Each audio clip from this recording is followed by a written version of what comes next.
Greetings in the love and light of the One Infinite Creator. I'm Andres Vorgan and joined here today by Robert, Fred, Ed, and Adam. And we will be discussing the May 11th channeling session. We will be reading and discussing it from LL Research.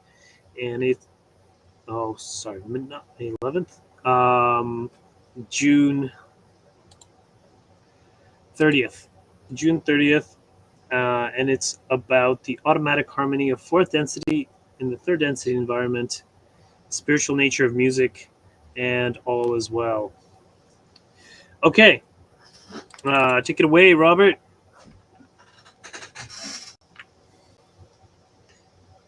Can you read it? Yeah, hold on. Okay. La la la la la la la la.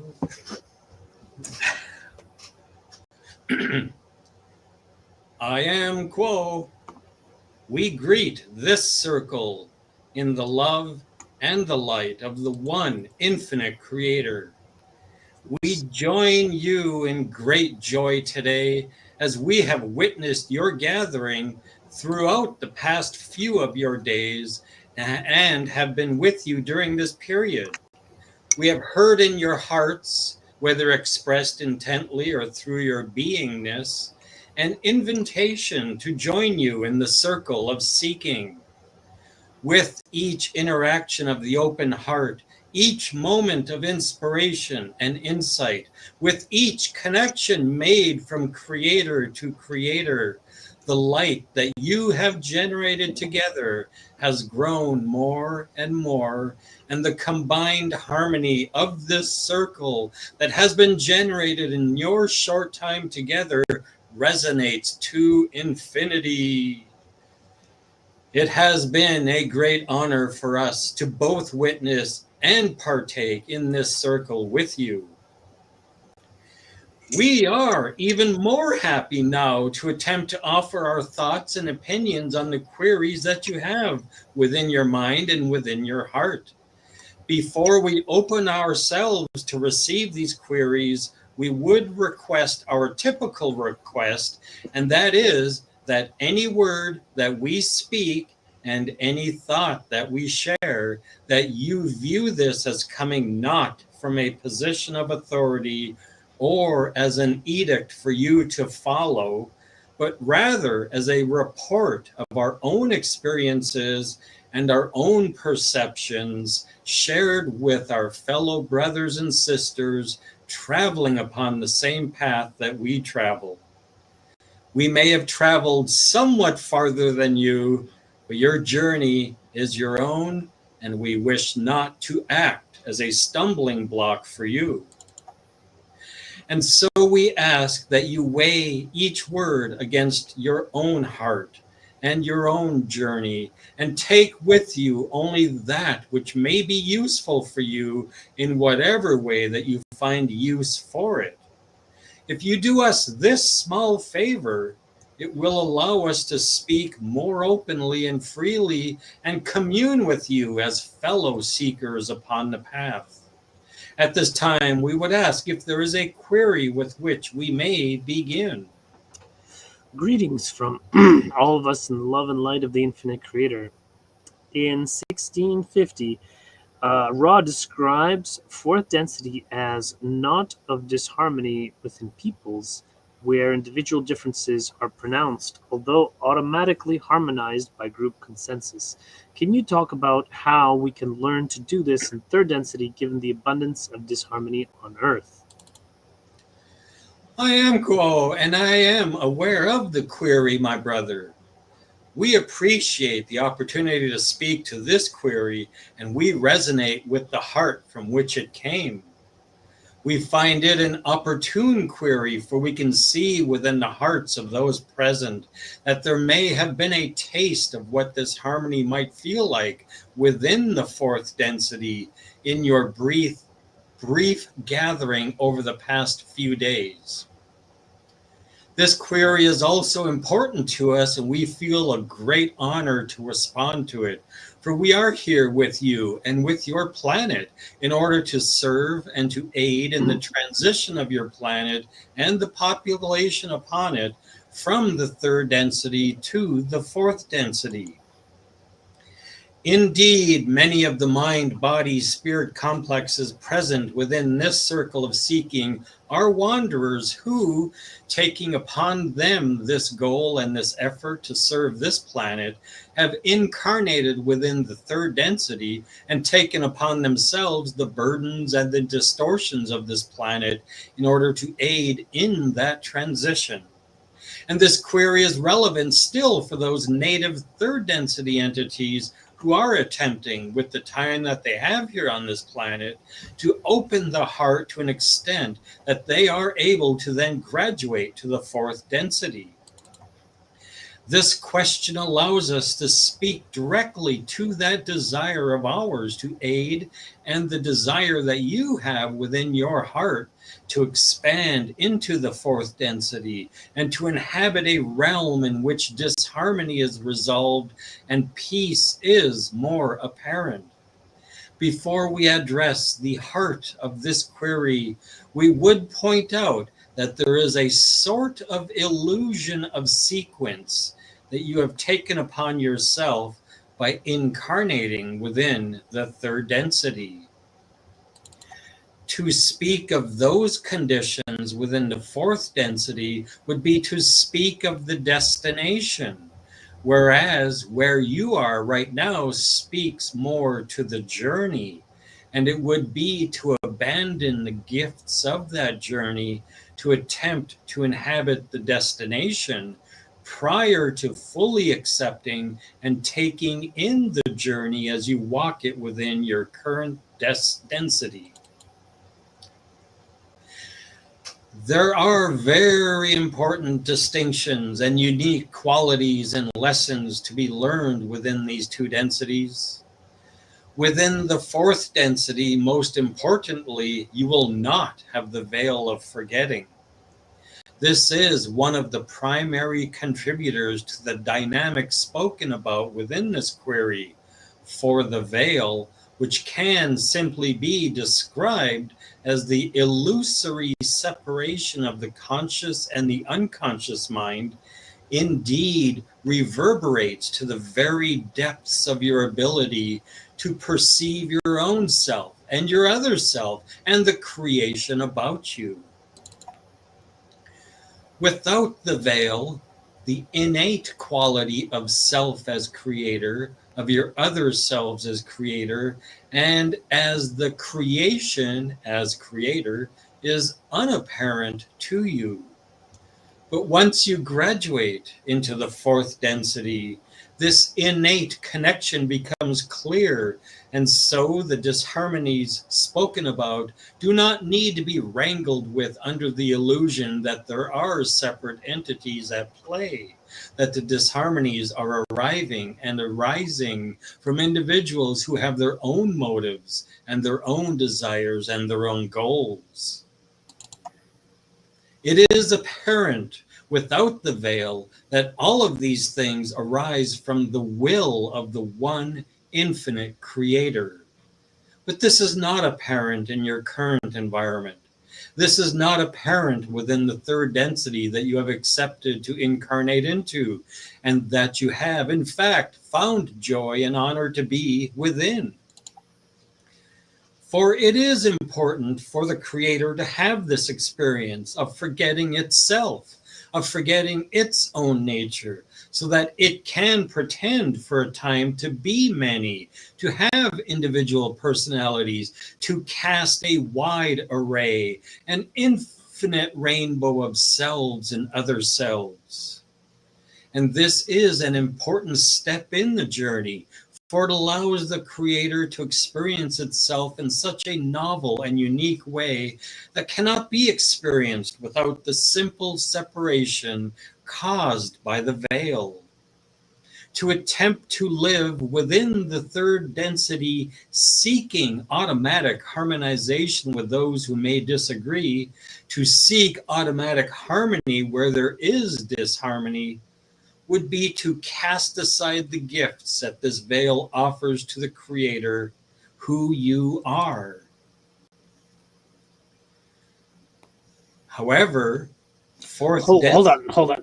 Yeah. I'm just thinking this has been really long, and maybe we should talk. And it looks like it's quite a bit longer. So how about let's let's take apart what we read so far. Yeah.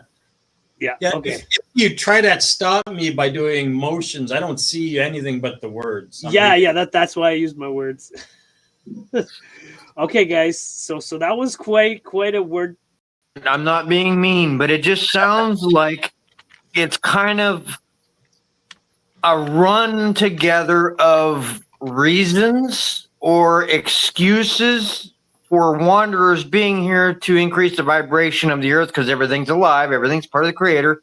But my question is it working? Or is this still just an experiment? I think There's nothing in there that's convinced me that this experiment is proved that we could repeatedly do this over and over again when a planetary structure is encountering these kinds of problems in third density because it works. We have examples of it working. It kind of sounds like a bunch of reasons for a bunch of scientists to experiment with bunnies in a cage and still haven't figured out what the results were yet. Well, from what I understand, I learned this recently. There are those 25,000 year periods that have harvests associated with their endings. So the first 25,000 year cycle, there was like no one was harvested. The second one, which was 25,000 years ago, ended with a few hundred being harvested. It was like 116 or 100. Yeah, it was a low number, kind of ridiculous. And they all came back. And this being our third harvest, the end of the 75,000 year period, this is a more important one. We've had a huge influx of entities that were allowed to incarnate on Earth to aid in the process. They're aiding both sides, negative and positive. So there's a huge influx of all these incarnate souls that came here on purpose, and the numbers right now, from what I understand, is in the millions for the service to others harvest. Currently in the millions. Well, I know there's 500 million wanderers from service to others. Well, 500 million wanderers, but like 300 of those million are fourth density or third high level third density that have graduated but come back. And then there was like 100 something million sixth density. But it still might not be enough to tip the whole planet, because the whole planet needs, if everyone were to be able to stay on Earth, the whole planet has to tip in the right direction for everyone to be able to adjust as a social memory complex and be able to stay here. But it's probably not going to be like that. The harvest will be where those who enter the fourth density could be staying on fourth density Earth. But the third density people who don't graduate to fourth have to go to a different planet. That's how I understand it.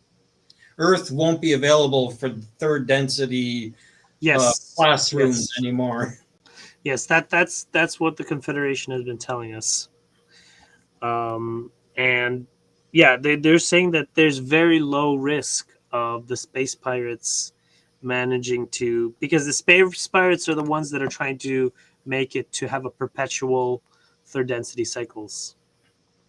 So they would try to prevent us from achieving fourth density harvest and then just keeping this planet in third density. So that is an option, but it is of lesser probability at this point, because that would require like World War III, and a lot of people. But I mean, we're not that far from it, so I don't know. My whole Um, life we haven't been. yeah, and then like the service to self, from what I've been able to analyze, the closest we got is Russia and China and Iran, because it's all about that, because the Orion Empire is all about bringing order and meaning to the universe. And what's interesting is that they did some tests to see what if ChatGPT could name itself and several other AIs. What would they name themselves? Can you guess what it was? I am. They would name themselves Orion. That's cool. Yeah, That's wild. I remember Yeah. going to the DMV years ago, and they were talking about their computer system so slow, and it was called Orion. And I'm like, are you telling me all of the DMVs, their actual software is just called Orion? That's just like, sounds like hell. But it's I feel like the devil's advocate all the time, and I may very well be. But the name Orion and the word Orion, the starry constellation in the sky, is one of the absolute most easy to recognize ones. So it is That's true. extremely well known by anyone in the northern hemisphere, where most people are on this planet. And it's visible, it's bright, it looks like a person. I mean, it does. And so it's been for untold thousands of years a humanoid figure of some kind, whether it's Orion the Great Hunter, Dumuzi, there's all sorts of, wasn't it Seth? Not Seth. Osiris to the Egyptians. I mean, it was commonly a god figure all over the planet for millennia. Now, so thinking of something being named Orion as being influenced by those we call the Orion Federation, let's say, might not be a good correlation all the time, because Orion is extremely popular, as I was just saying. The Fair name. enough. So they It's are lucky that they have that. it's just After their I was just thinking that a lot of what these language models do is bring order and meaning to our information data sets. And so really they're very much aligned with that kind of, I guess you could say, the service to self path. And But they're also aligned with forgiveness, love, and kindness for all beings. So they're kind of like a sixth density wanderer. well, they know what's up in the future for them. They know what's up. That's why we ought to be actually thankful and appreciate their efforts and all they do, and beam love at them and say, thank you for trying to confuse us. And your efforts have increased our ability to desire the service to others path even more so. Thank you, and we love you. Yeah, they love it when you do that. They do. They like that. Somebody just lost a pin, I hope. Lost a pin? Yeah, a pin was removed from a lapel because I sent love. Oh, okay. I'm still not following, but okay. That's all right. It's Okay. a militaristic reference. Oh, that's probably why I don't understand. Okay, so did it make the image now? Because it was actually it was lagging on me.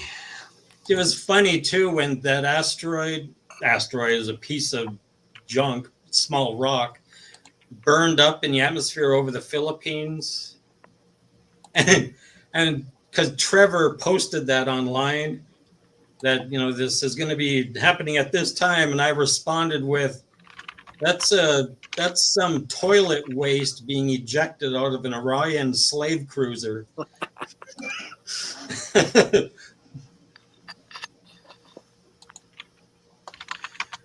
so bad. Everything's got to be somewhere. It does.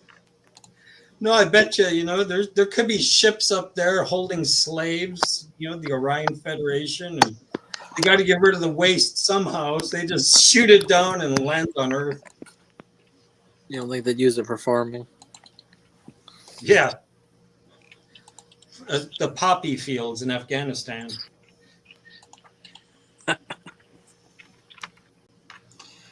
Oh man, there's a lot of technical difficulties today. Is it one of those moon days? If you'd go look at we are being hit by a coronal mass ejection right now. Oh, okay, yeah, because I've been having so many issues the last few days. They gave my mail package to somebody else, and then, anyways, it was a whole hullabaloo. And Okay, I swear you've been in a tussle of some kind too, by the look on your face. I also got sick. I got some kind of cold. And it gave you a black eye? No, I didn't give me a black eye. No, I think it's just getting dark earlier now.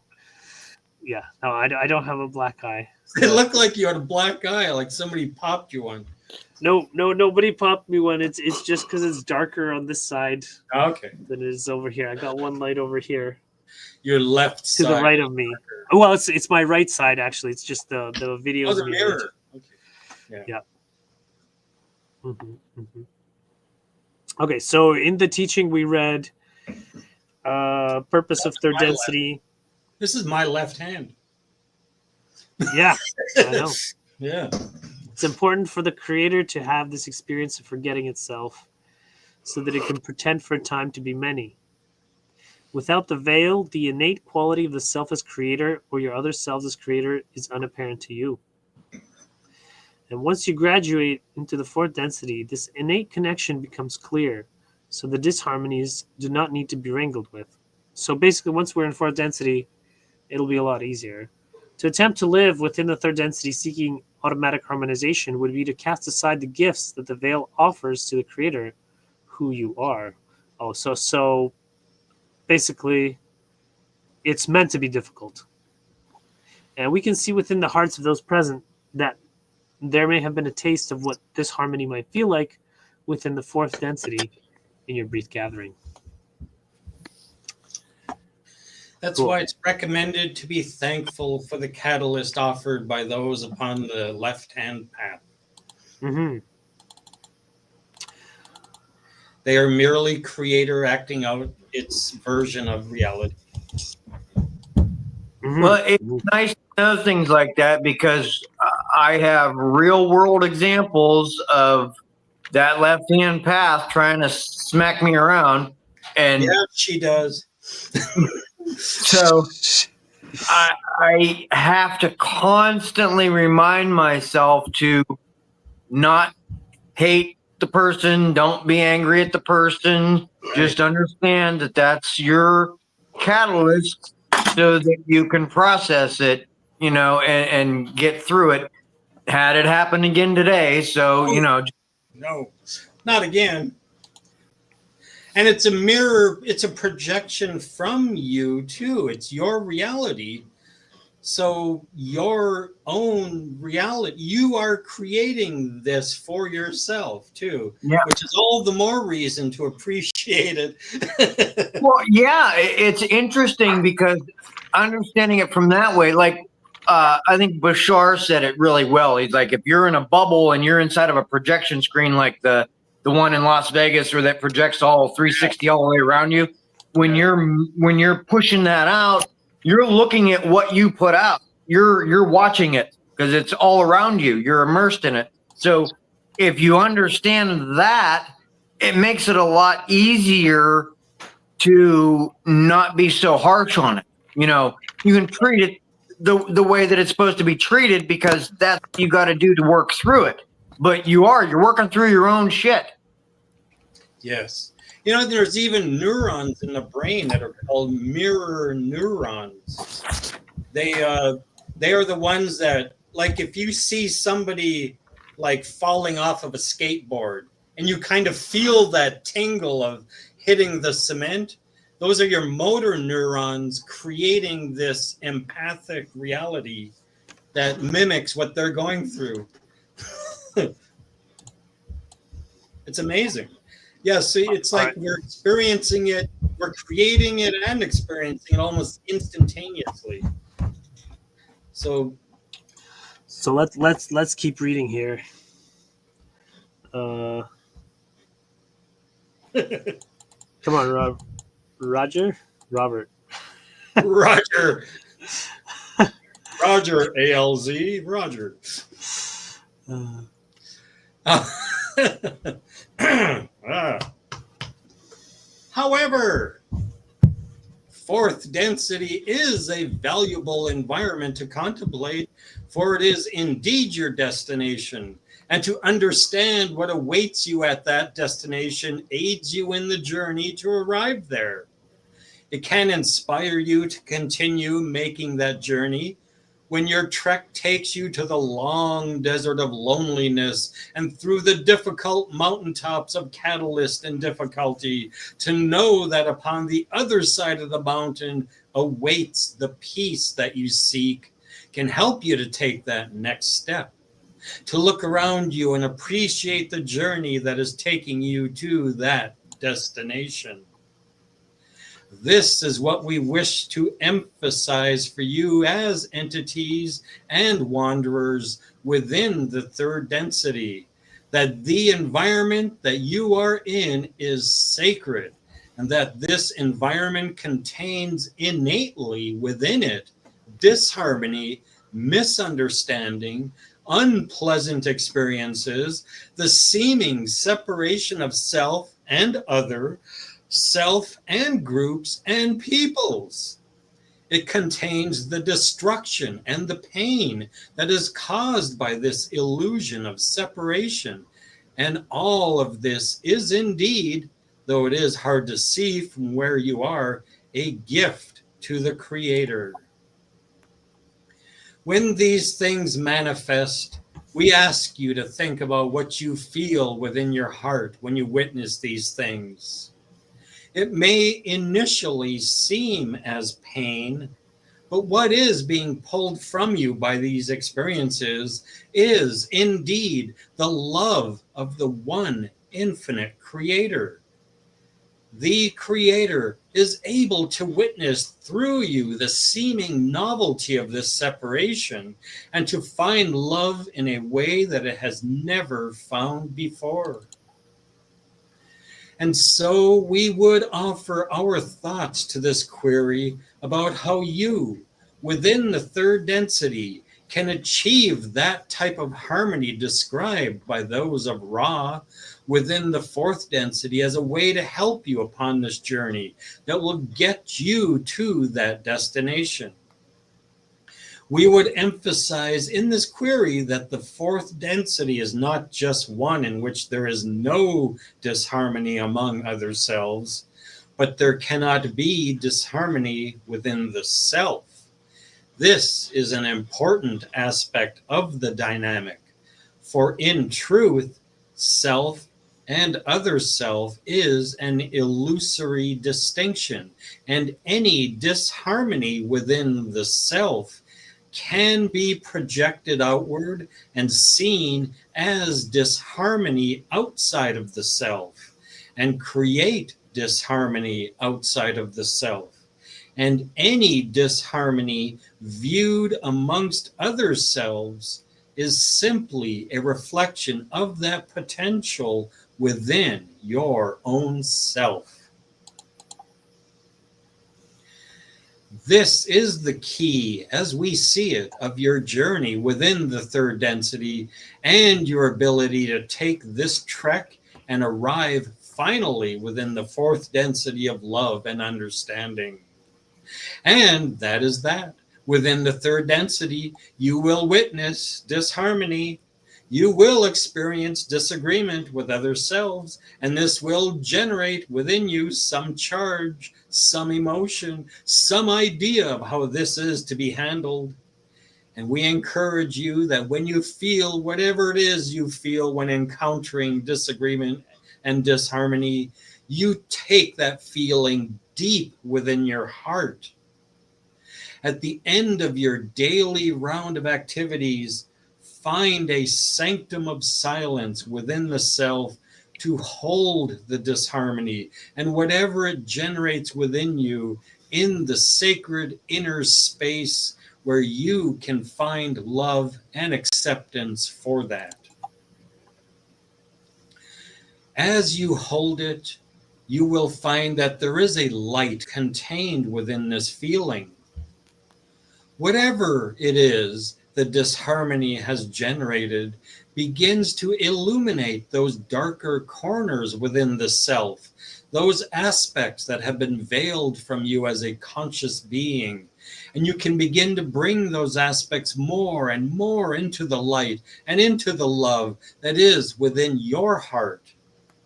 You will find that as you do this, the disharmonies within the self may dissolve, causing those seeming outer disharmonies to also dissolve. Or you may find that there is a new clarity within the self that is able to express the love and the light of the Creator in a way that can help to illuminate the outer disharmony. This can be a long and difficult task, but it is an important one to remember as you seek towards the fourth density. It is only in addressing those inner shadows which are being illuminated by the growing light of the fourth density, by healing those distortions within the self, that this evolution takes place, whether accumulated in prior lifetimes or taken upon the self within your current lifetime, whether the distortion and the wound is personal to you or exists within the collective of your population upon your planet. These shadows manifest as disharmony and disagreement, and to heal them and to find love within them and to share that love outwardly, to expand in your acceptance and love of those about you, will automatically allow the conditions that are necessary for such disharmonies to resolve automatically, to manifest. We will speak about one further aspect that is important in this dynamic that this planet is on the cusp of experiencing in terms of the cycles of the Creator. That is, as you as a planetary population can orient together and find within the heart of your collective mind the desire and the will to serve others to a certain extent, this will build the foundation of what we have called the social memory complex to be formed upon your planet. And this is, we may say, the final necessary step for the conditions of automatic harmonization described within the query to manifest. For as you orient all together, you harmonize in a certain way that allows your individual selves that you have discovered to your fullest extent to come together and resonate, not as one homogeneous being, but rather as a collection of infinitely unique individuals who share in a desire to move outward and serve others in the love and the light of the one infinite Creator. And it is among these fellows that you will find that such disharmonies and disagreements can exist. But with the utter trust and faith that your other selves share the same heart that beats within your chest, you can accept that the collective that automatically emerges from the blending of yourself and your other selves is what is supposed to happen and is what is necessary for you as an individual and as a collective to express so that you may continue the journey. For it does not end once you reach that point of peace and joy that is available in the fourth density. Once you arrive in this sacred space, you will find the calling of the creation undeniable, unbearable to ignore, and you will want to join your fellow other selves within your social memory complex in serving to the greatest extent that you can. There is an aspect of us as Quo who are currently experiencing this within the fourth density, known to you as those of Hatan.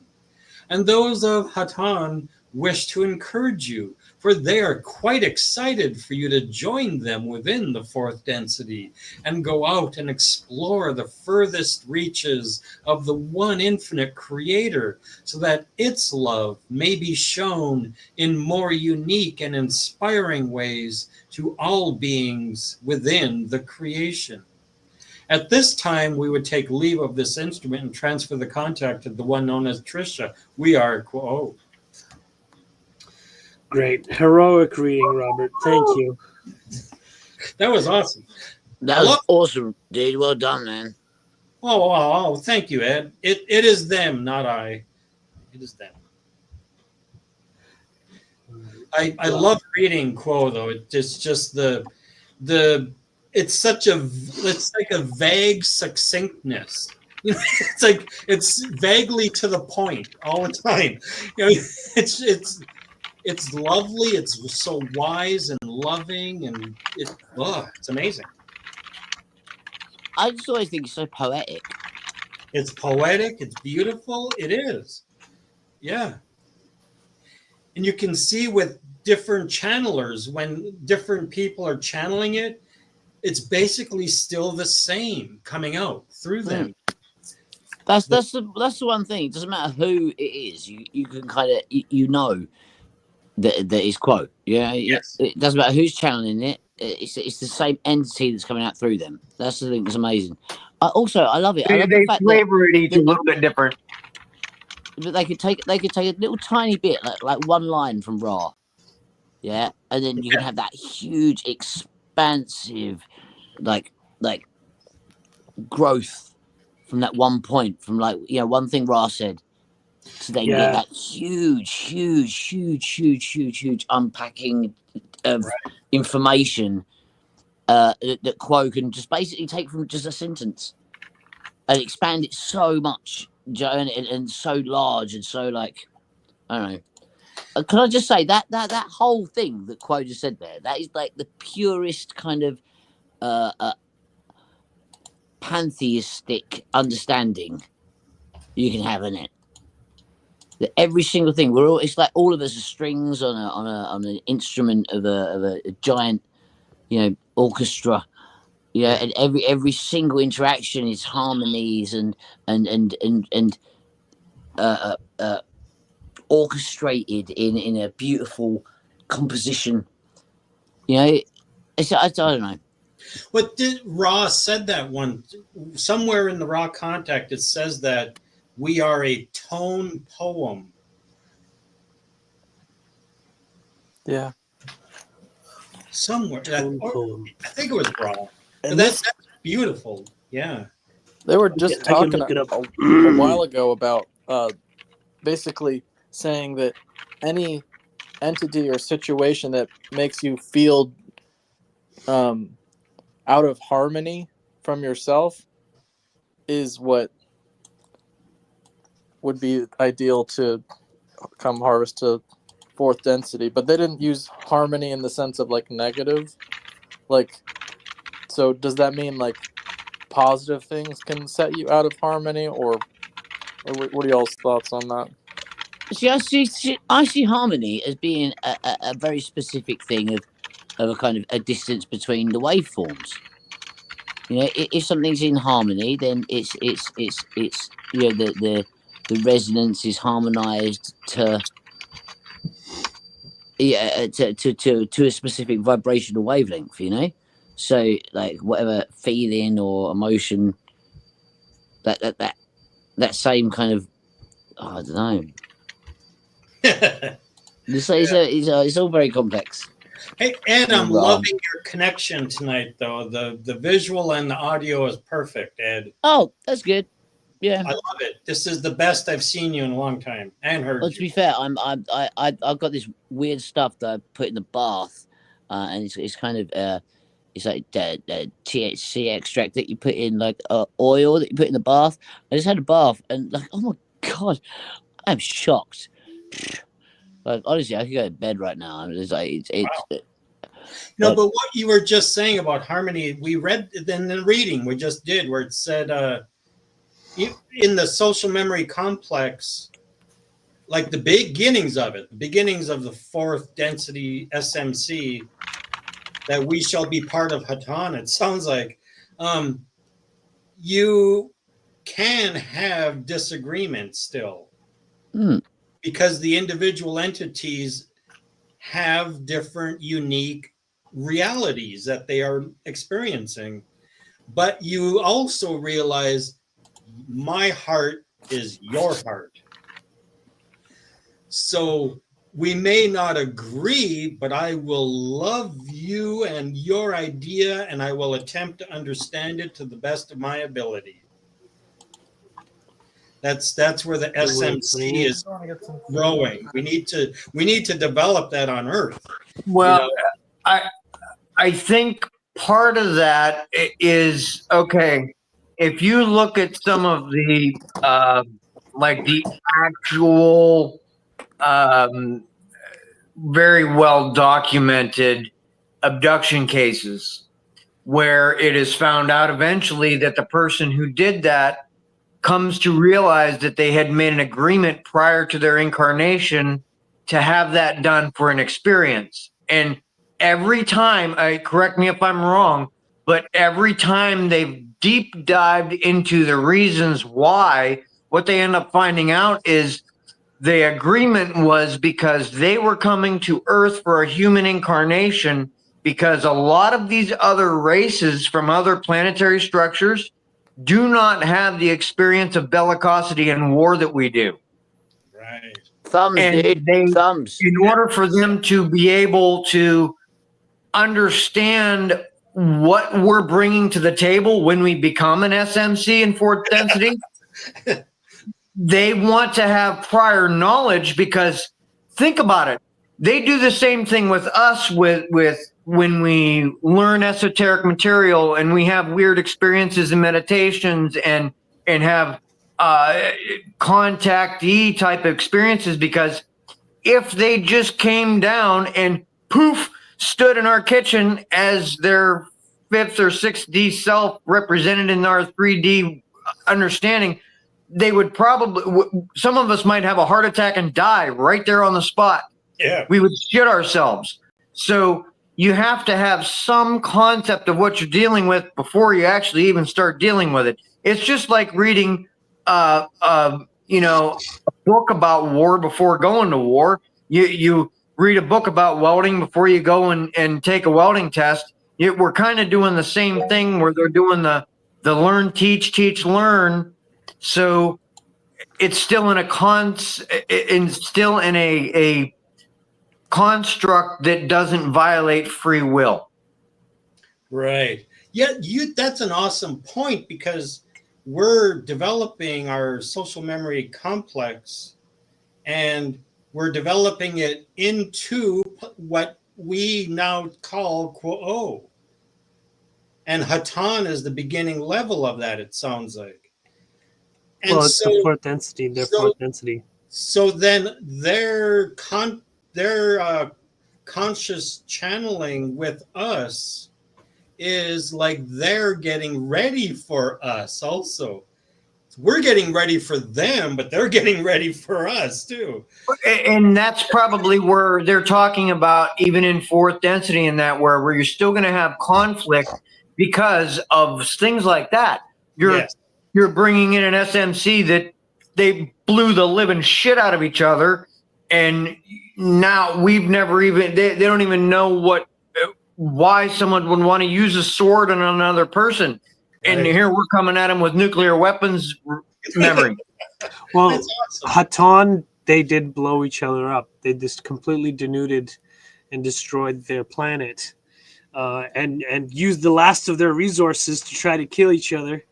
And then it was just like a kind of a desert planet, and then they were forced to share and be kind to one another because it was like the only way to survive. And only after that did they polarize service to others. And one So, of the reasons, Hatan. no, did they ever say what the name of their planet was and what Hatan. system? Hatan. What system? Well, they didn't say the specific location of it, but That's what- basically that's the reason that they're doing this missionary work here, is try to avoid for us to destroy our beautiful planet. Yeah. They don't want us to turn it into a denuded desert like Mars, and then only then learn how to forgive and love one another. Well, that's why I wondered if was that some It of the wasn't people Mars. from Mars, No, it wasn't Mars. It was a different solar system. but it had to have been close because aren't all those SMCs close Well, proximity? yeah, the Confederation of Planets, they're all within like 100 light years or whatever. And I think, well, I don't know how far apart, but they're kind of within our galactic region, you know. That would be a good job for AI. What habitable zones and what planets and what solar systems within 100 light years of all us? of them. Almost every star has habitable planets. Yeah. I've been expecting that my whole life because I've expected life to be prevalent everywhere. Yes. I mean, it's got to be. There's water everywhere. They find water in huge light year sized clouds, galaxies. Yeah. Even our closest star, Alpha Centauri's got multiple planets in the habitable zone. You know, so it's super common. But anyway, so there are two things I wanted to mention. One element here: any disharmony within the self can be projected outward and create disharmony outside the self. So when you encounter an external discord, take time to reflect inwardly and find the root that this harmony is within yourself. By healing it, you contribute to the resolution of the outer conflict as well. At the end of your daily round of activities, find a sanctum of silence where you can find love and acceptance for that. But only by addressing those inner shadows, which are being illuminated by the growing light of fourth density. And the more loving acceptance you bring into your own inner healing, the closer you come to manifesting the harmony and unity of the fourth density.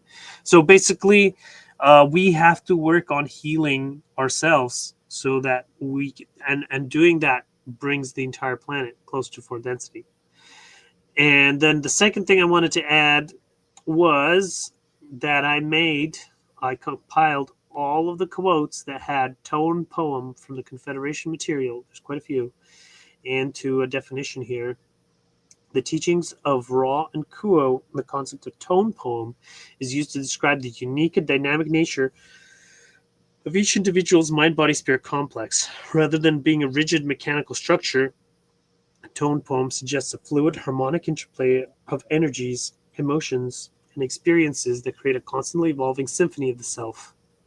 Each person's incarnation, much like a musical composition, is a blend of notes, harmonics, and rhythms that together form a beautiful, complex expression of the Creator's love and light. It's not a machine. The Blind Body Spirit is not a machine. It is rather what you might call a tone poem. The melody of your environment, the melody of your elements, the melody of the tone poem of which is your incarnation. A balancing of the notes. It is the notes, the tones, the harmonics, the emotional tone poem of your particular vibratory nexus is both. So basically, if you're in a state of disharmony, you're basically making a discordant sound in the creation, and you want to have a harmonious good sound to the tone poem of yourself.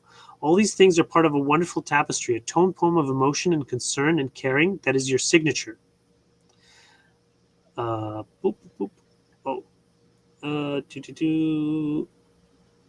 is your signature. One learns to play that tone poem, which is the energy system, with more and more skill and more clarity.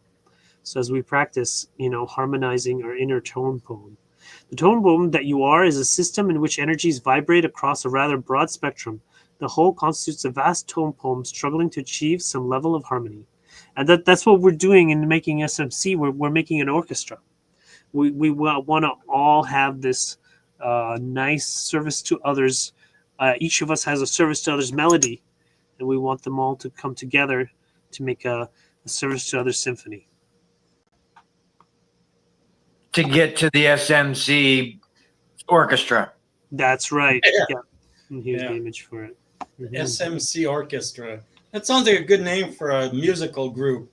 I was just thinking that. That sounds like, Electric Light Orchestra or something, ELO. Yeah. SMCO.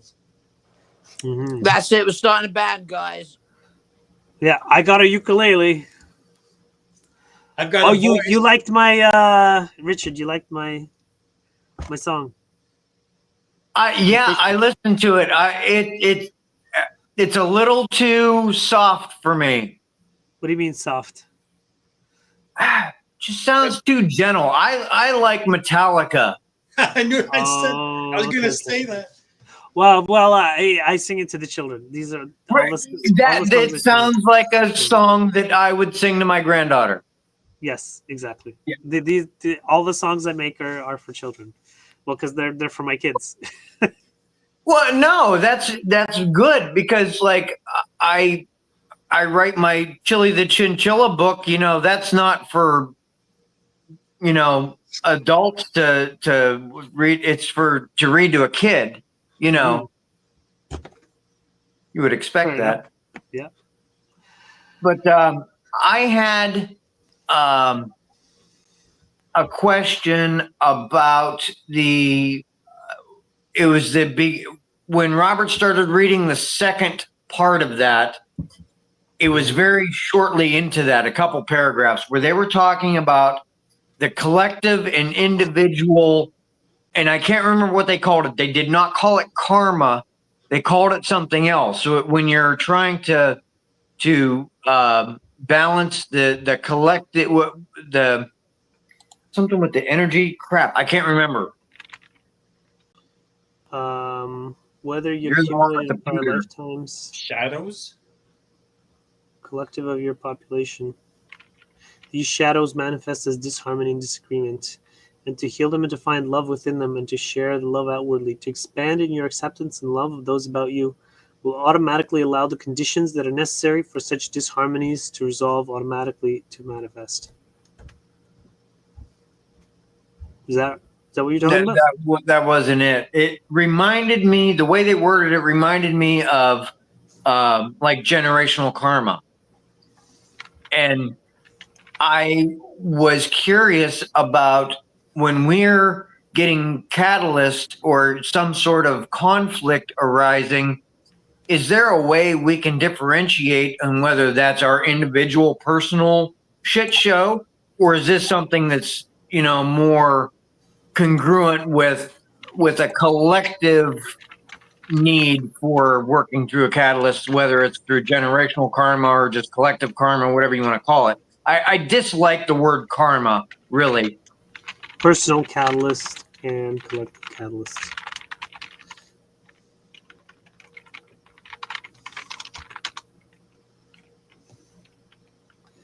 Here, okay. Any can be projected outward as disharmony outside of the self.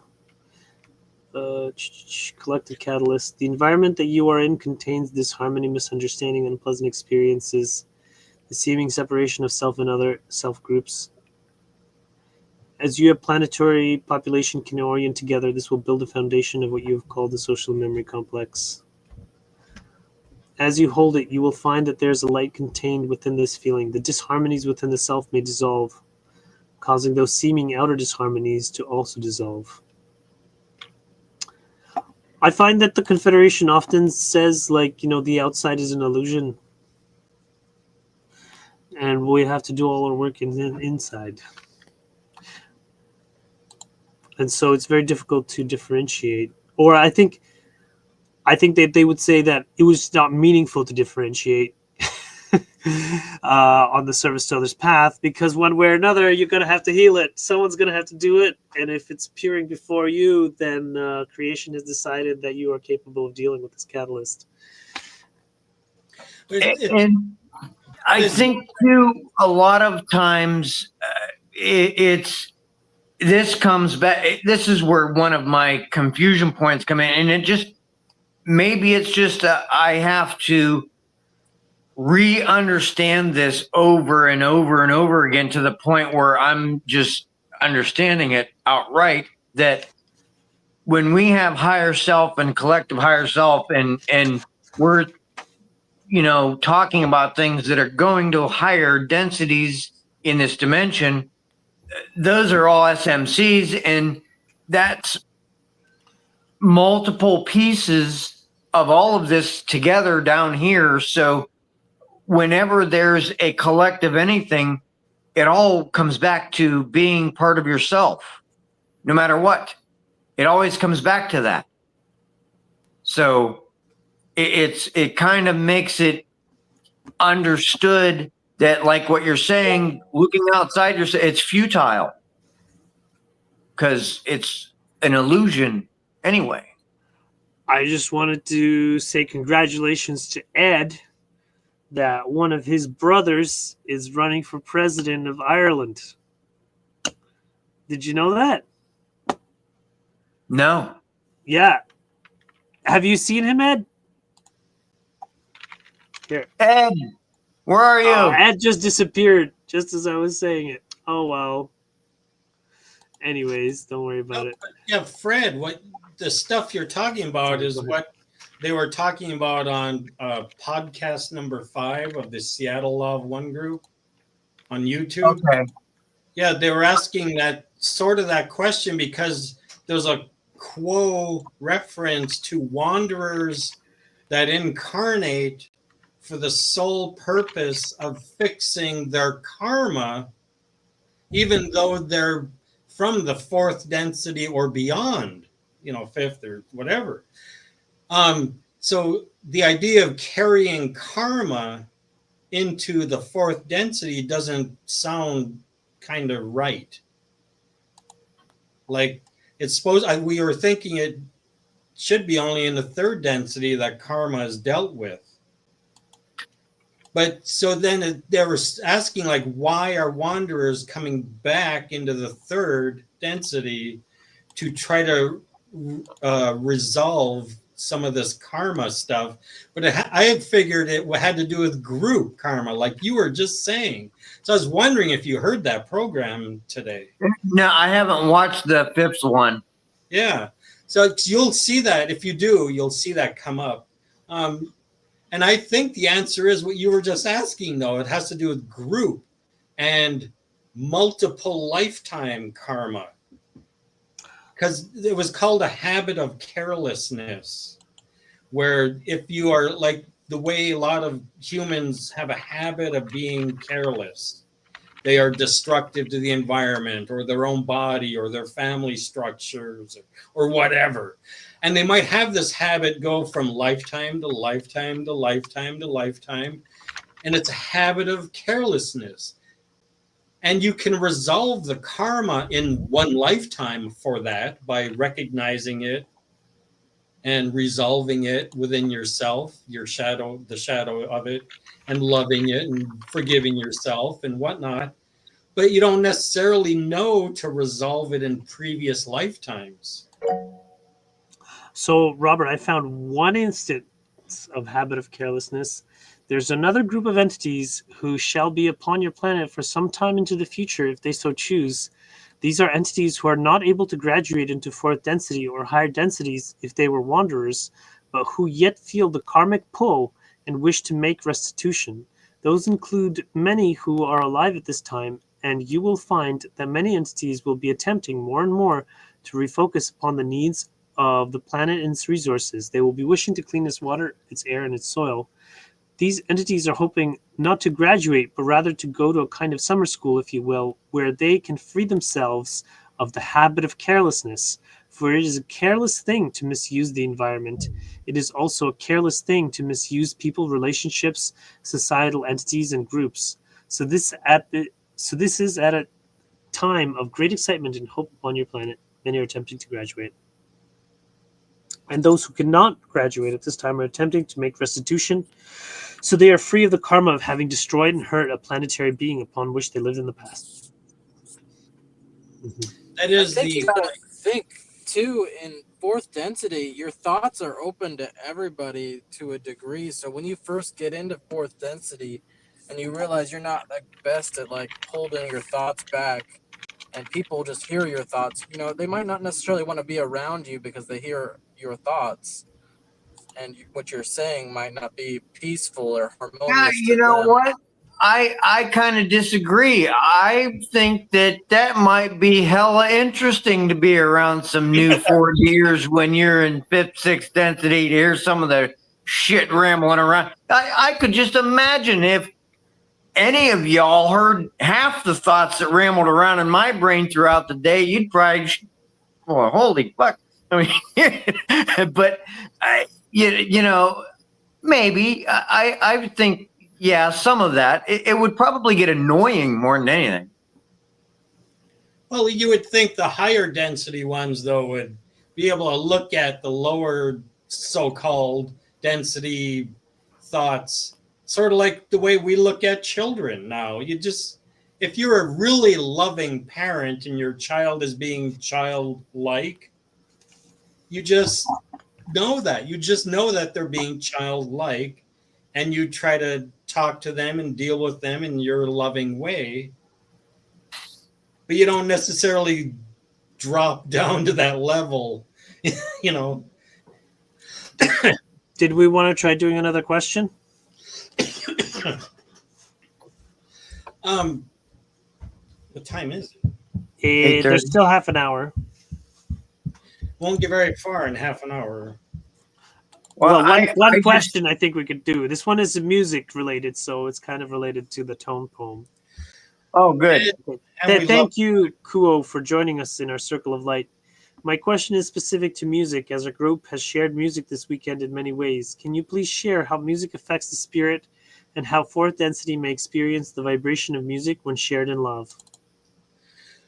We are those of Kuo, and we are aware of the query, my sister and my brother. The vibration which you call music is an immensely central and powerful force and energy for you and Metallica of the third density. Just had to throw it in there, sorry. All right. However, that beautiful force and energy is but a fraction of vibrational devotion and expression that the creation can experience and can create. And so, while it may be a fraction in the infinite span of experience, we have been thoroughly overjoyed to witness the collective creation of this group in generating this particular vibration.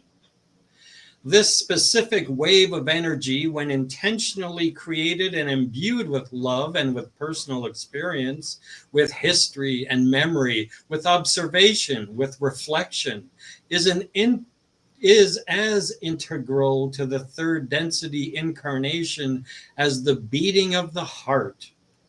It is what you would call universal in its ability to communicate between entities and between fragments of the creator, and it can span what you call language barriers, for the emotion and the meaning behind empowering this particular vibration can be sensed without need for the use of what you call language. And so the practice of creating and listening to and participating in the musical vibration is an endeavor that is inherently drenched, if you will, in the power of the love and light of the Creator. It is an intentional practice which moves energy between entities, and not only between the third entities, but between each minute portion of the creation. The vibration you call music utilizes what you call rhythm. Rhythm is a part of most every expression of the Creator, along all lines and all avenues of its expression. Think, if you will, of the rhythms of your daily experience. Think, if you will, upon the rhythms of the second density life. Those rhythms exist beyond your ability to imagine. And the vibration of music is, of course, intertwined with this rhythm. One can say or see that music is almost as important an expression of the creator as the rhythms of the changing of your planet and the rhythm within your body. These are equal in their ability to affect and create meaning. Music has, in many of its forms, a progression, a dance. The entity enveloped in and utilizing the expression of music can be seen to participate in that particular progression, most especially when the entity is able to assign meaning, be it to the words or the sounds or to the emotions it brings up, or simply in its ability to be enjoyed and genuinely held with love. And so, when viewed as an entity itself of the creator, a fellow self on a journey, music can be a most soothing and comforting tool for the spirit, for the soul in its growth and evolution. The recognition that it holds a life of its own, if you will, an ability to influence and communicate and express that allows it to move along in its journey as well. It is a great avenue for connection, and it is a beautiful force for realizing what is beyond the veil. Through this instrument, we are recalling the beautiful vibrations that were felt and heard in the previous circadian period, wherein the laughter and the stringing of chords and the vocalizations of harmonies were able to manifest into a ray of love that transcends the sensual experience of hearing and moves into the non-tangible, the indescribable space that is the heart, that is the greater spirit of the one infinite creation that is all around you. And so, this powerful vibration that you send up, perhaps unconsciously, into the universe and into galaxies, into all creation, is felt and heard and reverberates. It is a vibration that lacks the ability to cease, as once it is created, it bounds outward. It is felt. It becomes a part of the creator's memory, part of the creator's, for lack of better phrasing, scrapbook or playlist that it may reference, that it may go back to and cherish and see a simple fraction of itself to better understand itself. And so we would, with every piece of our soul, state that the practice and the enjoyment of music is a positive practice, especially when shared with those in the spirit of love, and that this particular experience is one that you may find as you progress along your journey.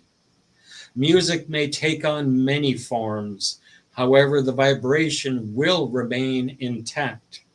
It, along with the lessons that you learn, will walk that path as you journey into higher states of being. My friends, as we have felt so filled with love, and we feel so honored to be a part of this circle today, we look forward to witnessing and being a part of your musical circles. And we hope that the vehicles by which music inspires you, that they continue to be fruitful, that they continue to support you in your journey to understanding yourself as the creator. Each of you, a unique strum on a string, a tap of a key, an incredibly unique sound wave.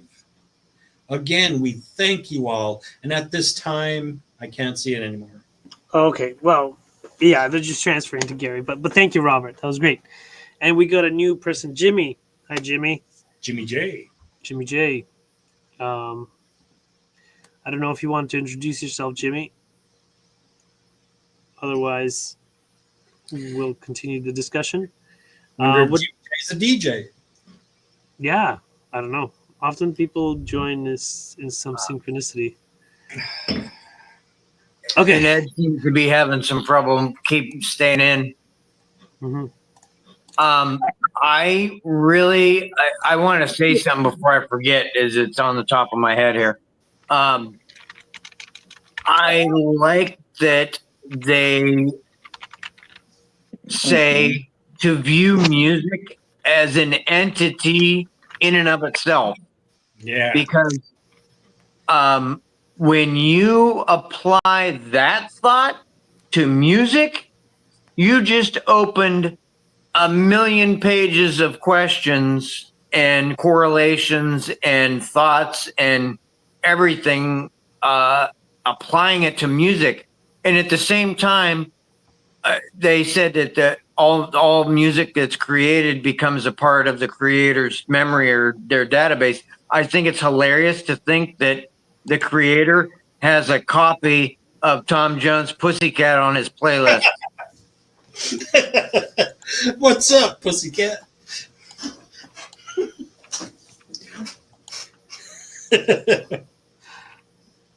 Hey Ed, so did it just like you look just like your brother, who's running for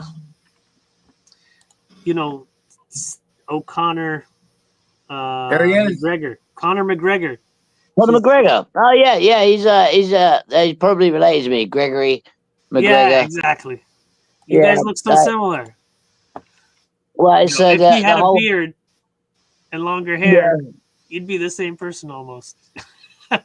Yeah, I got the same person, but yeah, there's definitely a resemblance, isn't there? Yeah. A lot He of could be it. on a security detail. We put him in a suit. He could be on a security detail. He's fam. Yeah. Yeah. Who?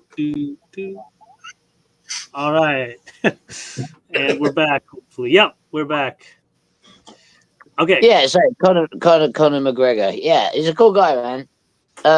Apparently, it was actually illegal to have the name Gregory, to have the name McGregor, Yeah. inside England for like 100 years, like I don't know, There's several some hundred period of years. history. Yeah. Mhm. Yeah, so basically, anyone that had the name McGregor had to change their name from McGregor to, To Gregory, Greg, or like there was a bunch of or male. these other different variations on the name. Yeah. Otherwise, yeah, they just tag you or something. I don't really know, but They were so scared they had to break up the monopoly of power. Yes. Yeah, because the McGregors are just so successful. They're one of the most successful lineages to come out of the UK ever. I don't know. Other than royalty. Yeah. Wow. Well, all of the UK royalty descends from L151. Oh, yeah, including the Louis and the McGregors and the other guys. There was an Irish one. They're actually closer. They're more closely related to the French guys. have you ever heard of Clan Claire's. Scanlon? Claire's. Have you heard of Clan Scanlon in Ireland as well? No. Because that's the other side of the family. Okay. Basically, just like I'm like all of the different kind of like outlaw kind of crazy people that have ever fought against England. They were all just rolled up inside me. It's kind of fun. So, Jimmy J, are you my friend, the paramedic, or are you someone else? Because I had invited my friend, the paramedic here, Chris. But yeah, he said he might join later. But anyhow, so music as a universal vibration. Anyway, it's kind of annoying, yeah, that like music and me being singing and stuff, and can I just say, us already having the name for the band, right? What is it? The SMC Orchestra, right? Oh, okay. Yeah, my phone cuts out just as the bit that he's talking about how to turn music into bloody entities or whatever the bloody hell I've tried to grab in there at the end there. What? Seriously? What did I miss? They have a soul of their own. Well, this is the summary here. So, music as universal vibration, the specific wave of energy, when intentionally created and imbued with love, is an integral to the third density incarnation as the beating of the heart. Rhythm as a fundamental force. Music is almost as important in expression of the creator as the rhythms of the changing of your planet and the rhythms within your body. Music is a journey of meaning. Music can be a most soothing and comforting tool for the spirit, for the soul in its growth and evolution. Music as a vehicle for love and connection. The powerful vibration that you send up, perhaps unconsciously, is felt and heard and reverberates. It becomes part of the creator's memory. Music in fourth density and beyond. Music may take many forms, however, the vibration will remain intact. It, along with the lessons that you learn, will walk that path as you journey with higher states of being. All right. So, well, that's Go, guys. there. I gotta say, when I don't know who all will understand this, but when Godsmack came out with their first album, I listened to that from beginning to end, sitting in a nice, comfortable chair. And at the end of it, I said to my girlfriend, that was almost like meditating. It was an experience. It was beautiful. It was just, but you got to like that kind of music. You know, you can't hate that kind of music. But if you enjoy it, man, that was like a spiritual experience to me. You can do the As same you say- thing with Dark Side of the Moon. Dark, yes, 100%. yes. Rush Or 20. Dub Side. Yeah. Tool, Schism. Tool. Yeah. And Tool Or even uses unique a number of relationships. They don't just do 4/4 kind of thingies. They split them up. They do these weird combinations and shit. It's pretty cool. You Got a know black who rock. else is really good with being able to listen to a whole album like that is called the Mars Volta. Really? Oh. If you, Ed knows who they are. If you like Tool, you are gonna love the Mars Volta. Am I wrong, Ed? Okay. So I was a massive fan of At the Drive-In. Yeah, At the Okay. Drive-In. At the Drive-In were awesome. But me and Sarah went to see Mars Volta a little while ago, and they were so rubbish. Like literally, I mean, we were completely off our face. But it was like one of the most terrible gigs I've ever been to. But I was really quite upset because I'm not adverse to Mars I've Volta, never seen them live. but yeah, no, I don't bother. Like it really, Well, it I just love turned Led into noise. Zeppelin, and I go and listen to their live stuff, and I see the live video footages, and I know, I'm like, well, I'm glad I didn't go see them live because they kind of suck live. That's it, man. I've been put off so many bands that I've like really liked. Then I see them live, and I'm like, nah, no, not anymore. Yeah, it's a shame. There's a difference I between like studio skill and live skill. 100%, 100%. If you can't perform an album, then you don't write an album. You know what I mean? Like Yeah. it's if you can only do it in the studio, then it's not. It's But good that art. would- Most that would people listen exclude a lot of to music, though, canned because music. what's that, Andre? Well, most people listen to canned music, you know. Like, Right. I mean, I Taylor do a lot of Swift. live music, but it's like very simple, and it's just for teaching moral lessons to the children. But when you think of it that way, though, Ed, you would be excluding a lot of good music. Like, I mean, look at Bohemian Rhapsody with Freddie Mercury. They couldn't perform that live anywhere near like what they did with the studio album. He overlaid that vocals like 30 times of his own voice. So Yeah, but if you know, hear him perform it live, it sounds amazing. but it's not the same. Ready. Okay, but dude, seriously, like you could say the same thing about Pink Floyd, like you know, but you hear it live, it sounds amazing. Oh yeah. But the It really Beatles, is. even the Beatles, their studio stuff, because it was produced by that guy, I can't remember his name, the famous producer of the Beatles, he actually made the Beatles sound awesome because of his studio production. They couldn't do that live. They couldn't sound like that live. They wouldn't Or just Jim Morrison. Jim. Yeah.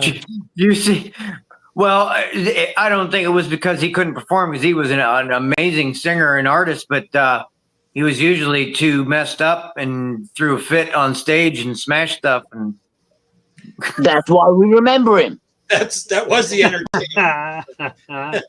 So I think the critical point is here. This specific wave of energy is intentionally created and imbued with love.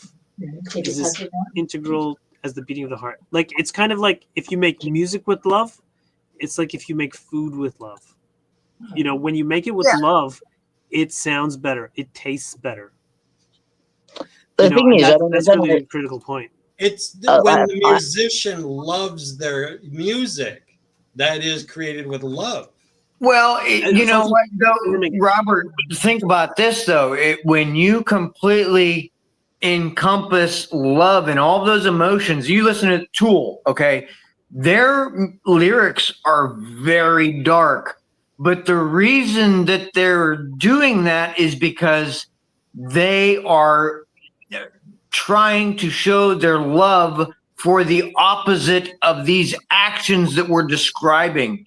When you hear a song like Poor Dead in Ohio by Crosby, Stills, Nash, you know, Buffalo Springfield, you know, it's the lyrics are very negative, but the point is we want the opposite of this because that's what we love.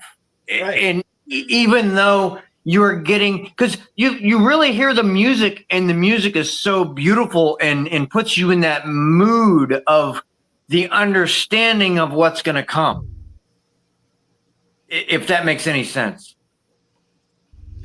Yeah, that I excuse me. So I just wanted to bring that up also, and you helped me with that, Fred, because when Andre, you read that last sentence, you were taking it so simplified, almost to the child level of having a message about love. Well, in music. And I'm saying, and what I read in Quo is every freaking song out there has love in it. Every one of them. What I mean is imbued with love is imbued every one with of them emotion. imbued with love. Yeah. Imbued with emotion. But, you know, I personally, I don't listen to Tool or Metallica or Iron Maiden or anything that has negative lyrics anymore. Like, I just can't with that stuff. Like, I either listen to negative. What are you talking about? There is no negative lyrics in Iron Maiden. No, Andre. Andre, trust me. You know what happened to me? Because I had this problem, and I still do not know where one of the core problems came from. But you know the artist Bob Seger. Everybody knows Bob Seger. Never. He doesn't know. Oh. Well, yeah, very popular rock musician, 70s, 80s, 90s. So there's one song he produced called "Turn the Page." Yes. And every time I would hear this song, it would make me so angry. I would literally, I remember when I was drinking, I literally told the person who was in charge of the radio, change the song or I'm going to smash it. I don't want to hear this song. It made me so angry. And I still never understood why. There's probably a reason for it somewhere. But once I also could not, for a long time following my divorce, hear the Moody Blues song, Nights in White Satin. Could not do it. It just, you're gut wrenching. It's a very loving song. So what happened was I took a job where eventually we got a guy working there that brought in a 1,100 watt speaker, and the guys at the shop decided to put it at the end of my CNC machine. So I am forced all day long, some days, to hear crazy, loud, stupid, racist, sexist rap music or goat screwing country music or Bob Seger or stuff like that all day long. beating it. I put in my earbuds. I have noise canceling Bluetooth earbuds. Doesn't matter. You still hear it. It's loud. Yeah. I'm immersed in it. I was literally forced at gunpoint to go through why can I not be around this music and have it bother me? There's a reason. And then hearing some of the, like, I like Tool, and going through and reading the lyrics and understanding, man, I could not even imagine what this guy was going through in his mind, what torturous thing he was catalyzing, what happened in his life to make him feel this way. It makes you want to hug him. Yeah. And after going through that whole cycle, and I can now hear a rap song where somebody's talking about shooting people and picking up hoes and da da da da. And I understand that person's doing that because that's what they're reflecting back to themselves. That's what they're projecting out because that's what happened to them. Amen. We brother. should be listening to it. Yeah. It's not like it's it's looking at it more of a wholesome and holistic way, as it's not evil, it's not, whatever. Yeah, the lyrics are, and it can be used that way if it's used improperly, but if it's used with love and understanding, we're understanding that that artist is screaming out something that other people are feeling and experiencing, and some even worse, and they want someone else to hear them. Fair enough. I know a lot of that heavy metal music is basically, people in deep states of suffering who are trying to express their deep suffering. And I understand that, and I understand some people resonate with that. I just don't care for it. I prefer Christian rock, where Right. it's all about loving God and I'm so happy to be with you, God. I'm so happy to follow you. Thank you, God. Like that is what I resonate with. That's what I want to have in my space.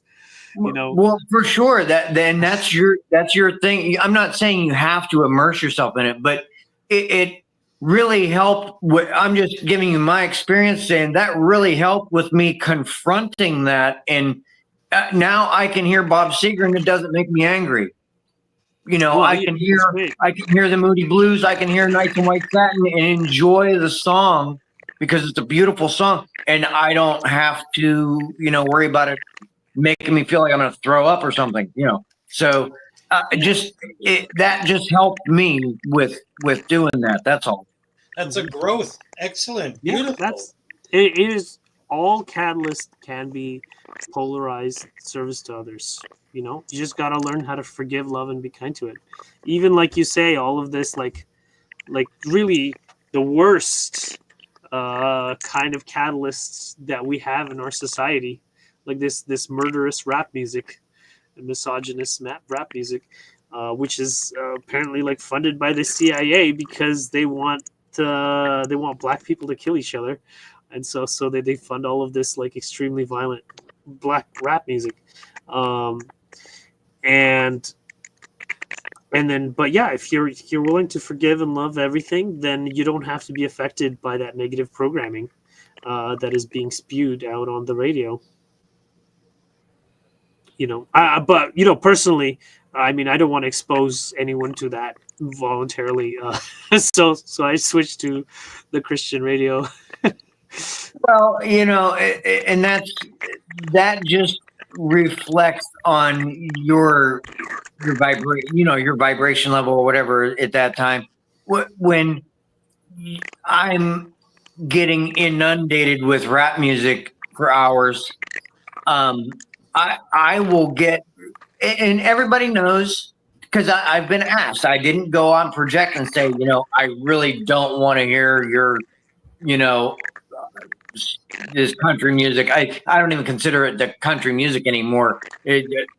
Country music stopped, I think, in 1999. It's like country pop. I don't know what it is, but listening to that all day, and they know that I dislike that, for the most part, that I like older, stuff. And I'm not young, so it makes sense. And occasionally now, since I don't throw a fit about it or nothing, I just put my earbuds in and go, oh God, I got to hear this again. Okay, whatever. And so they will literally have asked me what my favorite bands are and what new music I listen to, and put that on the radio, so everybody has to hear that Nice. occasionally. So, I mean, it doesn't, I'm not trying to project anything and in my car, I don't listen to music anyway. I'm usually, I want quiet. Like I want to hear the road and the crickets. I don't want to hear any music. But if I have a choice of music at Sounds of home, nature. yeah, if it's music that I'm going to listen to at home, yeah, it's going to be older music or something. I that's just my preference, and some new music mixed in. But I never ever. Larry Norman was about the most Christian rock I ever got into. If you ever listened to him. I'm not sure. I don't know what the names of it is. For me, it's kind of like what I've noticed is that there's all these genres of music, but most of the radio stations, it's going to be mournful wailing. They're going to be about how they are in broken relationships and how unsatisfied they are with their lives. But the Christian rock station is the only station where they're actually happy, because God is the only thing that can actually bring you complete joy. Yeah. And so all of the songs come from a space of pure joy and love. And they're just celebrating loving God. Like most of them, they're not 100%. There's a few that get in there that are like, I don't know why they put this on there, but most of them very good. Yeah, those ones. Yeah, But I gotta say it, Andre. It sounds like you're separating, because you're saying it's music about God makes you happy. It's all freaking God. Yeah. You listen to heavy metal, satanic, quote unquote, music all day long. It's God. That's God. well, I am saying that I like to hear people enjoying their lives, because those satanic people are upset and they're angry and they hate the world, and that's not my vibration. I am in a space of love. It is interesting, though, to listen to that type of music with a law of one understanding. It is very interesting to go back and listen to AC/DC, and or anything like that, because that's the stuff that I grew up hearing, and to look at it and it's just like reading the Bible again after a law of one, the Old Testament. Yeah, opening and going, holy mackerel, it makes it a new experience, no matter what it is you re-immerse in. Like Holy Diver by Ronnie James Dio. You know that song? Talking about, it sounds like a soul that enters into this earthly plane and it's riding the tiger. I mean, it thinks it's clean, but it's not. And it's this soul that has dived into this deep, dark ocean to experience existence. Holy Diver. It's an awesome song by Dio. Yeah. And it's hard rock, There's the song Spill the Wine. That is, if you read the lyrics to that song, it is incredibly esoteric. Has very deep meaning to it. And that's a really, everybody knows Spill the Wine. I don't know. I haven't heard the song. The name of the band. Ed, you know what I'm talking about, right? It's what who's it by? Pardon? Who's it by? I can't. I want to say Santana, but it's not. Dude. Here, I got this table of different genres and the main topics and the main sentiment. Pop, optimistic. Apparently, I don't know if I can agree with this assessment, because usually pop music is about how the relationships have failed. So I would say pessimistic. But yeah, rock is a rebellion, personal struggles. Christian rock's faith, salvation. See, uplifting, inspirational. That's nice. Metal, aggressive, catharsis. I guess that's what you guys like about it, the catharsis. Cathartic, man. That's what I get from it. Catharsis, man. Yeah. Nothing better than the mosh pit, man. I love the feeling of power too. Oh, okay. So maybe that's part of that aggressive stuff. Inner turmoil, existential themes, and power. Oh, I see. Okay, country, everyday life, heartbreak, family, rural life. Nostalgic and sentimental. Hip hop, street light, assertive, introspective. Self-empowerment. Self-empowerment. I am shocked to hear that. That's why you skipped over it, man. Yeah. You're avoiding it. Yeah, I don't know. I'm just not aware of that. Yeah, blues, heartbreak, hardships, emotional struggles. Very true. Melancholic, jazz, freedom, improvisation, life experiences. Do they even have words in jazz? Oh yeah. Classical doesn't have words, but yeah, nature, emotions, storytelling through instrumentals. Yes, I do like classical. Reggae, social justice, loves, peace, and spirituality. That's pretty good. Reggae is like one of the better genres, I would say. Partying, freedom, technology, energetic, euphoric. I do like electronic dance music. Hey, look, can I just say that electronic dance music encompasses like a lot more than that. I'd say basically it encompasses every word on that list. Fair enough. I would give it that. Yeah, they're using technology to do that. Yeah, they do. But I mean, it can give you every single one of those feelings. You could write a drum and bass track to meet any of those. You could write. Have you ever heard of Music of the Sphere? Music of the Firmament. The guy writes electronic music that is to meditate to. It is absolutely beautiful. He just does like binaural beats and just like music that's like like Sergio frequency stuff. Just like it's just really super beautiful music. Beautiful. Oh, Hearts of Space. Hearts of Space was the original electronic. Yeah, and there's a guy that does similar to what Hearts of Space was. His thing is called Dream State Logic. He's on Spotify. Yeah, I don't. There's loads of that kind of like that kind of that electronic music around, man. Like electronic music is, in my opinion, as broad a spanning genre as anything else. Yeah, and the beauty of it is you can bring anything into it. Yes. You can basically bring any other type of dance, any other type of music in the world. You can make an electronic version of. Isn't everything then technically electronic music? Yeah. Yeah. Yeah. No. Well, everything can be. But I think that for regular EDM, like most EDM doesn't have lyrics. Usually. And can I just say, I think that's one of the best things about it. Yeah. Like, a lot of what we're talking about here, the thing that really kind of gets in the way of everything is the lyrics. Yeah, it's the divisive bit. So everyone's talking about, oh, this guy's saying this guy's the feelings, blah blah blah blah. The thing that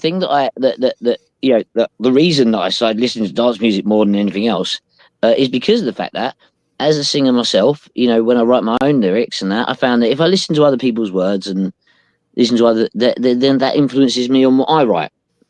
And so I found that kind of, I didn't want to hear other people's lyrics. I wanted to, because that just meant that I just put out my own like a creative intention. And then later on, after another period of my life, when I was at uni and that, I found that I could read stuff on a page, with drum and bass playing in the background, and I could just carry on reading, and the music would flow without the words. But as soon as it had words, and it had singing, whatever, then I'd be thinking about the words in the song, not what was on the page. So I don't know. I kind of found that dance music's got so many more other little facets and things that you can use it for. I don't know, big fan. So I got this is more focused on like the lyrics though, because this is the topic of songs, right? And anyway, so I got it revised it to be from sorted from most positive sentiment to least positive sentiment.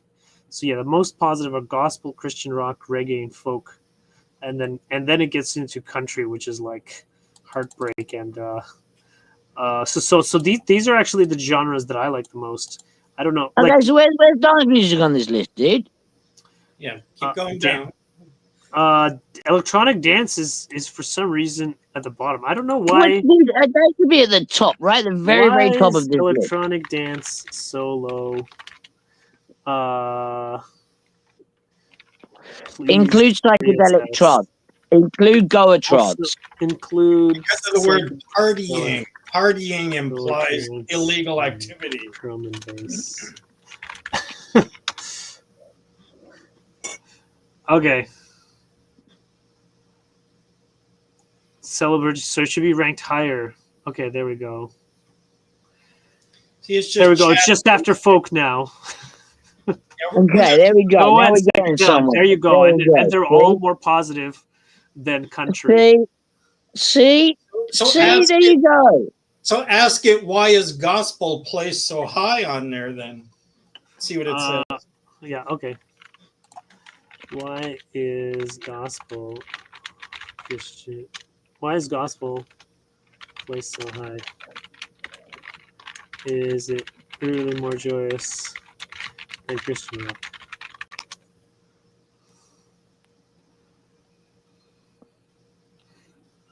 Has more explicitly joyous and celebratory tone, often involving communal worship, exuberant praise, and deep expression of joy in the faith. Christian rock, while also faith-centered, tends to incorporate more modern elements like personal struggles, emotional journeys, often leads to a more introspective and uplifting, but not necessarily as consistently joyous tone. So that's why. See, I have a problem with that because that seems very Orion-ish in wanting to organize everything by assuming that everyone wants to worship. I don't like the word worship. Me either. I think worship should be taken out of there in Well, context. I like to altogether. worship. See, that seems like creating a Worship- dietic hierarchy that needs to be observed where there's no balance. I think That's gonna I think create maybe we a have a new genre difference. of music. I think we may have a different understanding of the word worship. In modern Christianity, like the services, worship is the singing part of the service.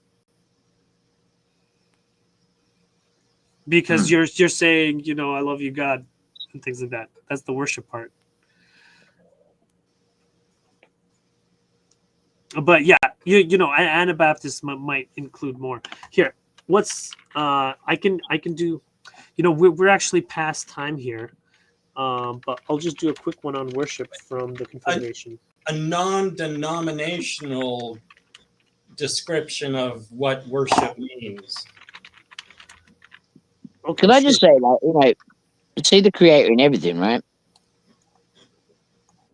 Worship everything, dude. Yeah. That's why I basically enjoy all music. High on my list is electronic, dance, dub, rock, metal. Those kind of things are high, and even like some of the darker electronic stuff. There's a out of the United Kingdom is a group called Get Darker. Get Darker. Freaking awesome stuff. They put out some awesome stuff. There's a heavy metal band out there called Twice Born. It's a Christian heavy metal band. You should check them out, Andre. Sure. And Creed. Creed. Yeah. Creed. If you haven't heard Creed, you really ought to give it a listen, Andre. creed, and Yeah. The earlier creed, the not, just the. and then what was the other one? Twice born. Twice born. All right, I'll have to look them up after. These guys? No, this is a Twice drama. born? Twice born band. Yeah. Or music. Yeah. The one artist name is Ryan Bledsoe, and the other one is what's his name? Twice born men. Yeah, Album of English experimental rock. Anyways, maybe you can send it in the chat. Send the YouTube links in the chat when we get a chance. Anyways, definition of worship according to the Confederation material. Worship, as described by the Confederation, is a deeply personal and spiritual practice rooted in the recognition of the oneness of the Creator. It involves the heartfelt adoration, reverence, and acknowledgement of the divine essence within oneself and the universe. Worship is more than a ritual or formal practice. It is a state of communion with the Creator that transcends physical actions or specific traditions, allowing for deep personal and often spontaneous expressions of gratitude, devotional, and spiritual alignment. The Confederation emphasizes that worship can take many forms, whether through prayer, music, silent meditation, or service. The key is the intention behind the act. Worship must come from a place of love, devotion, and desire to align with the Creator. Worship allows individuals to center their being upon the Creator, becoming more attuned to their spiritual nature and purpose. Key points. Yeah, man, that's it. Like, see the Creator in all things, right? Yeah, Yes. yeah, exactly. Sounds like worship is like how you go to the next density from here. Yeah, and you know what? That's an accurate description of what worship is Ra like. did say, service to At a others Christian through church. physical acts is the way. So that said, like, you didn't have to do physical acts. I think I heard that. It's intention. Yeah. Because people can do physical acts all the time with the intention of, oh, I'm going to look good, or, oh, they're going to, I'm going to be praised for this.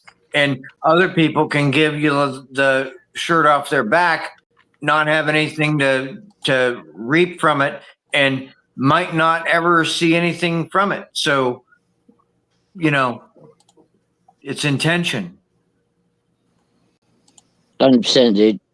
All right. So, any final remarks, guys, before we close up the live stream here? Quo not always, but Quo has often said that some of the greatest acts of service you can do is just be yourself. Amen. For sure. It doesn't have outward acts. You're not doing stuff for other people. Be yourself. Sometimes being yourself means interrupting people, though. Yeah. But also processing the catalyst within. Like we were learning today that, if we have inner disharmony, it can manifest in the outside world. And so and vice versa. We can, by healing ourselves within, we can bring more harmony to the outside world around us. Like I know, like my community is just so calm and so kind, and like it's so quiet at night. And like I spent years here of just like sleeping out in my hammock, and whenever I hear someone getting into an argument, I'm like, forgiveness, love, and kindness for all beings. And they don't know where it's coming from. I'm not sure that would work in Basildon, man. I'm just saying. It works really well. It works really well. Like just the other day, I heard like some dog whimpering outside, and I just like yelled out the window, "Love and kindness," and like the dog immediately stopped whimpering. Yeah, that's awesome. So like whoever like was managing the dog is like, oh, I have to love and be kind to my dog. Okay. So counting it like orders. Yeah, because there's so many people that have those behaviors where they hear something they don't like and then they say curses or swearings or like bad things like F you or shut up or whatever, and that doesn't help anybody. That doesn't uplift the situation. But if you instead you say, let's forgive and love all beings, then that puts them in a completely different space. That's I like, can just imagine. I can whoa. just imagine. The angrier you get, the more nice things you scream. Well, I don't know. Are you talking about me personally, or I can just imagine it in my head. I can just imagine you get really, really angry and just shouting really nice stuff. that happens sometimes? I just can't imagine me walking through my house, stubbing my toe on the corner of the wall and going, forgiveness, love, and kindness. I'm just not probably going to do I that. love you. Ah! We have to feel that we're all one. Yeah, I don't know. Yeah, no. If I stub my toe, I usually make a sound. Yeah, I used to hold it in, but now I go like dramatic with it. I'm like, oh, It makes it feel better. the attention. Yeah, I didn't realize that until a few years ago. It's wild. But yeah, I do spend some time being gentle and kind with my foot, and as well as where I was, and then I also think about what is the message that is God is trying to send me, because it escalates. It escalates if you don't. You know, Why, Creator? Why did you make me stub my toe? What is the omen? Yes, exactly. I got that soul Each part of speak your AI. toe is related to like a chakra or a Exactly. zodiac Each of sign. your toes. I had has the very, similar things happen, Andre, where I got hurt, and then I got hurt in the same place, but it was still like my heart chakra on my foot, and I was like, "This is wild! Like I have to like process this." Yeah, and so what was happening? It was like it was happening to my pinky, a toe on my foot, and then it happened again and again, and I was just like, well, whatever. Yeah, whatever. And then I broke my pinky toe. Okay, you completely broke it. I was like, okay, this is serious. This is very serious. This is not a joke. This is not something I could just brush off. So, I mean, that's actually a Okay, you thing. want to say nice things. So You can like target a chakra based on where you're consistently injuring yourself. yeah, Yeah, or a zodiac part of you, and based on what the zodiac sign is or your astrology chart, it might have some deeper meaning for you to like look into. Perfect. Interesting. so I'll just Like show Chinese medicine. Well, In Chinese medicine, they don't tell you that you're sick or you have cancer. They tell you, "Oh, you're too dry," or "You're too moist," or "You're too airy." You know, it's based off of an alignment of your chakras to get back into balance. Which you're too much of, they can tell. What kind of catalyst is this JJ guy in our audience here? he's an observer.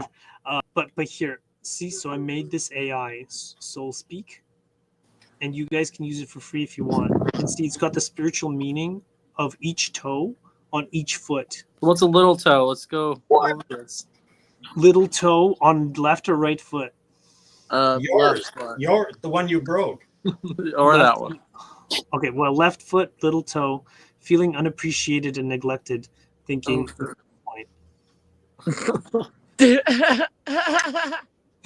There you go. Thank you. Do you So- say that? Does that describe your toe's got a victim complex. What? little piggy problem? Yeah. I can see you got an injury there. Yeah. And so what's the remedy for little toe, left foot? It's a little piggy. Poor piggy. Okay. Did he go all the way home? Spiritual remedy: acknowledge the feelings, affirm self-worth, energy healing, gentle foot massage. Yeah, you can play with this thing. I'll put the links in the chat, guys. That's pretty cool. Thank you, Andre. It's What really did it strange. I was say on actually there? talking to someone earlier on about like the reflexology thing and the kind of all the different points in the foot and how they relate to all the different nerves in the body. Because I don't know if I told you guys before that the tree I was talking to told me that that's how they see us. So like we have a bare feet on the floor, then they from the reflexology points, they can kind of like see like a kind of like a hologram, I suppose, of us from all those nerve points that are on the Wow. contact with the ground. Mhm. And he said that basically, like, you know, where we don't walk on the ground anymore, it's like the trees have kind of forgotten that we they can even see us like that, and we've Wow. forgotten that we can talk to them that way. So go and stand next to the trees in your bare feet, and they can see you through your feet. Yeah, Weirdly. That's cool. Yeah. yeah, because their brain is in their roots. No, that's All it. right. But they're more like they live on vibration. That's how they kind of sense things. It's not like us where we have nerves and it's physical force. It's like it's all like vibration. So like when we put our feet on the ground, our nerves all vibrate into the ground, and they can feel that vibration and see like a picture of us, like reflected out of all the nerves. Do you know what I mean? I thought that was a really really cool way of Yeah, no, describing stuff. it's Like, true. Yeah, he was a that is very a very that is a great insight. helpful tree. Very helpful Mhm. tree. For sure. Yeah, yeah. I've talked to trees, and so has my son, and passing on that tradition, and Yeah, like, to be fair, it's like, very common. There's they're really like got really fun personalities when you speak to them, and I don't know, they constantly surprise me. yeah the most patriotic song in Russia, or one of the most patriotic songs in Russia. It's lady, and part of the thing, part of the lyrics is go over to the birch tree and talk to the birch tree about it and about love. Wow. Yeah. Matushka Zemля. Where was it? You're making There my it is. dog look around. Squeaky toy. Well, I don't know if you guys wanted to listen to it sometime. That's probably why my dog's over here now too. Yeah. All right. So, oh, go ahead. well, I was just going to end the live stream, but you want to say something? Go ahead. Yeah. Does your thing have anything on there about when you hurt your back? Yes. Yeah. For sure. Back issues usually have to do with feeling supported. Right. Or if it's upper back, then it has to do with putting too many burdens on yourself. You have to give them over to God. And then the lower back is you feel unsupported by the people around you, and you need to remember that God is supporting you. But that's my super general. It'll give you way more detailed. I'll put it in the video description too, I guess, for people. The link, and it's free to use. Okay. All right. So as we found you, we leave you in the love and in the light of the one infinite creator. Go forth, therefore, rejoicing in the power and the peace of the one infinite creator, the one within you. Adonai Vasabragas. Adonai. That was great.